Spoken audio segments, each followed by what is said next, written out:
So many members of St. Thomas have impacted my life since I joined St. Thomas at the age of 7. What means the most to me at this moment in my life is witnessing the same impacts on my children. This church has built me, and it's building my children. I can only hope that I have the same influence in the lives of Mary Margaret and Ruby Gray, who are both equally my favorite, Brinkley McCurry, who can sit with me anytime she wants to, or our newest member, Gio Aguilar, who I can't wait to hold.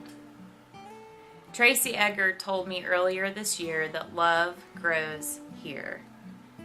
Yes, through our ministries at St. Thomas, it surely does. In so many different ways, and lots of times people don't realize the ways they give.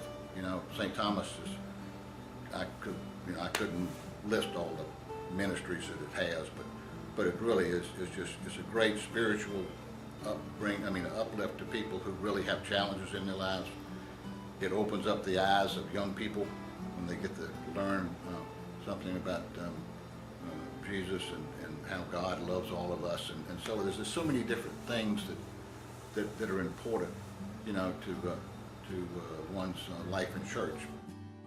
To be able to get St. Thomas on really good, strong financial base would be a dream for me.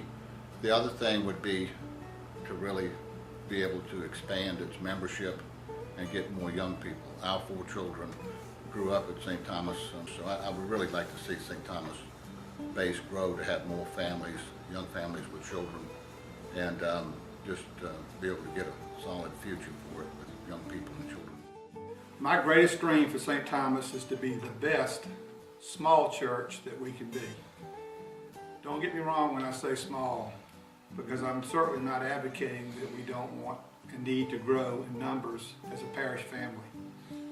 When I say smaller, I want you to think about it in terms of height, because I think children are the single most important part of our ministry, and we should spend the time, money, and effort in having an outstanding children's program.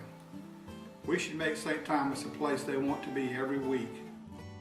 So I think we need to be more outward focused and create a culture of new people, inviting people, and be ready to wow our first-time visitors and want them to keep coming back, because we're teaching the Bible with relevance and life application, and using our great ministry of music that offers something that appeals to everyone. We all need to be more aware of our existing ministries like the thrift store and unseen guest, and be excited to tell others about what we do, who is involved, and how they can get involved as well. Let's remember that God's grace and mercy isn't cheap, it's free. Happy Thanksgiving.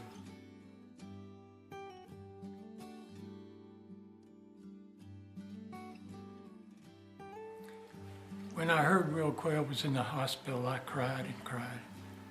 Ever since Will and George greeted us so graciously when we first came to St. Thomas, I felt a close bond to them. I expect there are many others who feel the same way. Although I don't make true friends easily, there are others in the church for which I have the same feeling. I can also see that same feeling between other people in St. Thomas, and I think those relationships help make our church what it is.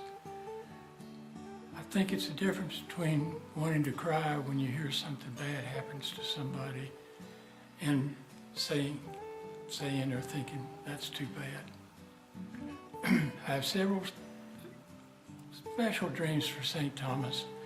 One is that we continue to foster more great programs for the youth. My big dream is we grow to know and care for each other so much that when we hear something bad happens to them, that we want to cry and not just say that's too bad. That feeling will ensure that we do all we can for each other, and especially the youth. When I was growing up here, there were hordes of people, it seemed like, when we had the other part of the parish hall where the CE building is now. I can remember big services, lots of people, lots of kids, because we filled all the Sunday school rooms up, if I remember correctly. But I like to see that again for St. Thomas. That would be great. Maybe have 250 people for each service, 1,000. That would be great.